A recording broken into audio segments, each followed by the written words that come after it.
Breaking news phone topping కేసులో ప్రభాకర్ రావుకు కీలక నోటీసులు జారీ చేశారు. ఈ కేసులో విచారణకు రాకుండా తప్పించుకుని తిరుగుతున్న ఇంటెలిజెన్స్ మాజీ చీఫ్ ప్రభాకర్ రావు ఇప్పుడు చిక్కుల్లో పడిపోతున్నారు.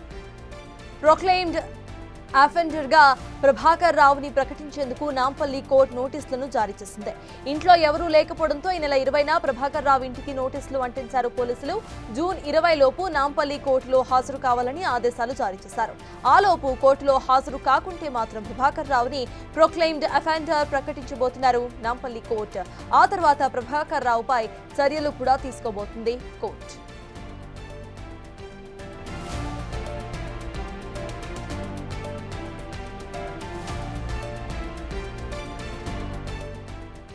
ఫోన్ టాపింగ్ కేసులో ఇప్పుడు కీలక పరిణామం చోటు చేసుకుంది. ఇటు ప్రభాకర్ రావుకు కీలక నోటీసులు అందాయి. దీనికి సంబంధించిన పూర్తి అప్డేట్స్ ను మా ప్రతినిధి సురేష్ అందించడానికి సిద్ధంగా ఉన్నారు. సురేష్, చెప్పండి, ప్రజెంట్ మనం చూస్తున్నాము ఇటు కోర్టులో ఆయన ఖచ్చితంగా హాజరు కావాల్సిందే, లేకపోతే ప్రొక్లెయిమ్డ్ అఫెండర్ కింద ప్రకటించబోతున్నట్టు తెలుస్తోంది. అసలు అప్డేట్స్ ఏంటి? నాంపల్లి కోర్టుకి దర్యాప్తు బృందం ప్రభాకర్ రావుని ప్రొక్లైమర్ అఫెండర్గా ప్రకటించాలని చెప్పేసి కూడా జనవరిలో పిటిషన్ వేయడం జరిగింది. ఆ పిటిషన్ని అంగీకరిస్తూ నాంపల్లి కోర్టు నిర్ణయం తీసుకుంది. ఇప్పుడు మనము నాంపల్లి కోర్టు ఆదేశాల మేరకు నోటీసు జారీ చేసినటువంటి కాపీని పోలీసులు Prabhakar Rao villa number 38కి అంటించినటువంటి నోటీసును big టీవీలో ఎక్స్క్లూజివ్గా చూస్తున్నాము. అందులో ఆయన జూన్ 20 వరకు హాజరు కావాలని చెప్పేసి కూడా కోర్టు ఆదేశాలు జారీ చేసింది. ఒకవేళ జూన్ 20 లోపు కోర్టు ముందు హాజరు కాకుంటే ఆయనను ప్రకటిత నిందితుడిగా, అంటే ప్రొక్లైమ్డ్ అఫెండర్గా ఆయనని ప్రకటిస్తామని చెప్పేసి నాంపల్లి కోర్టు ఆదేశాలు జారీ చేసింది.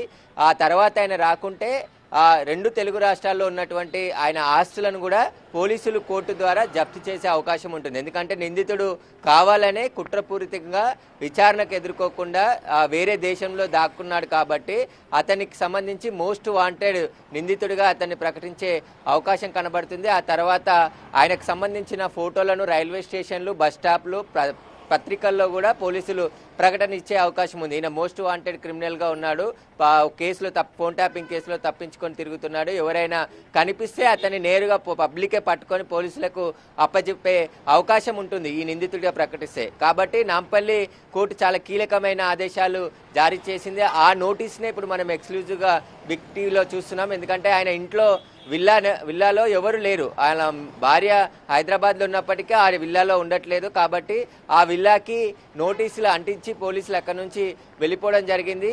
ఆ నోటీసులో స్పష్టంగా పేర్కొనడం జరిగింది, జూన్ 20 లోపు నాంపల్లి కోర్టు ఎదుట హాజరు కావాలి, లేదంటే మిమ్మల్ని ప్రకటిత నిందితుడిగా ప్రకటిస్తామని చెప్పేసి కూడా కోర్టు ఆదేశాలు జారీ చేసింది. కాబట్టి ఇప్పుడు ఈ నోటీసులు అందుకున్నాడు. ఒకవైపు అమెరికా ప్రభుత్వం నుంచి రెడ్ కార్నర్ నోటీసులు కూడా అక్కడికి జారీ అయ్యాయి. కాబట్టి అక్కడ డిపోర్ట్ చేసే ప్రక్రియ కూడా ప్రారంభమైంది. కాబట్టి ప్రభాకర్ రావుకి అన్ని దారులు మూసుకుపోయాయి. ఒక్కొక్కటిగా ఆయన అనారోగ్యంతో తప్పించుకోవాలని చూసినప్పటికీ కూడా అక్కడ రాజకీయ శరణార్థిగా కూడా ప్రకటించకుండా పోలీసులు ఒక నివేదిక పంపడంతో ఆయన పిటిషన్ని తోచిపుచ్చినట్టు తెలుస్తుంది. కాబట్టి పోలీసులు ప్రభాకర్ రావుని హైదరాబాద్ తీసుకొచ్చేందుకు ఉన్న అవకాశాలన్నిటిని కూడా వినియోగించుకుంటున్నారు. అందులో ఒకటైన ప్రొక్లైమర్ అఫెండర్గా, ఎందుకంటే ప్రకటిత నిందితుడిగా ప్రకటిస్తే ఆయన ఒకవేళ జూన్ 20 తారీఖు హాజరు కాకుంటే ఆయనకున్న ఆస్తులన్నీ కూడా పోలీసులు కోర్టు ఆదేశాలతో జప్తు చేసే అవకాశం కూడా ఉంది. కాబట్టి ఆ నోటీసులో స్పష్టంగా ఆదేశాలు జారీ చేయడం జరిగింది. అదే సురేష్, దీనికి సంబంధించి ఇటు ఆయన మరి వచ్చే అవకాశాలు ఎంతవరకు ఉన్నాయి అనుకోవాలి?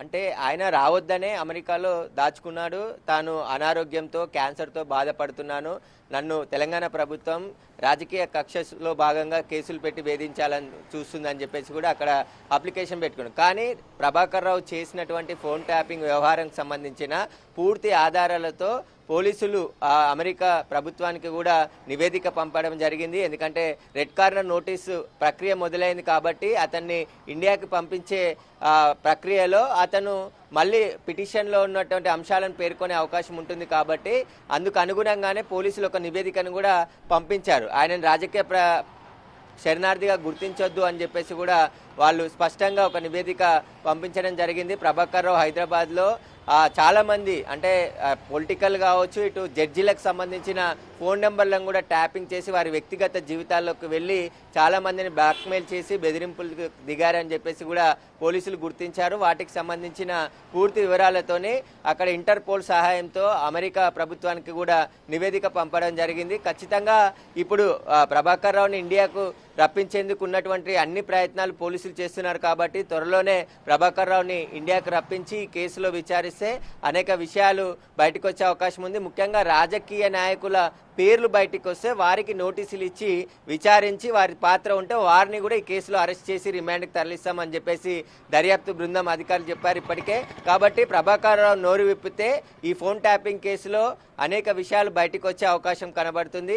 గతంలో అరెస్ట్ అయిన నిందితులంతా కూడా ప్రభాకర్ రావు ఆదేశాల మేరకే పనిచేశామని చెప్పారు. కాబట్టి ఇప్పుడు ప్రభాకర్ రావునే స్వయంగా విచారణ తప్పించుకొని అమెరికా, ఎందుకంటే కేసు నమోదైన మరుసటి రోజే ఆయన అమెరికాకు పారిపోయాడు. ఎందుకంటే గత ప్రభుత్వంలో ఆయన చాలా కీలకంగా పనిచేశాడు, ఎస్ఐబి చీఫ్గా పనిచేయడం జరిగింది. కాబట్టి ఆయనకున్న సమాచారంతో ఆయన మనుషులు సమాచారం ఇవ్వడంతోనే కేసు నమోదైన మరుసటి రోజే ఆయన అమెరికాకు పారిపోవడం జరిగింది.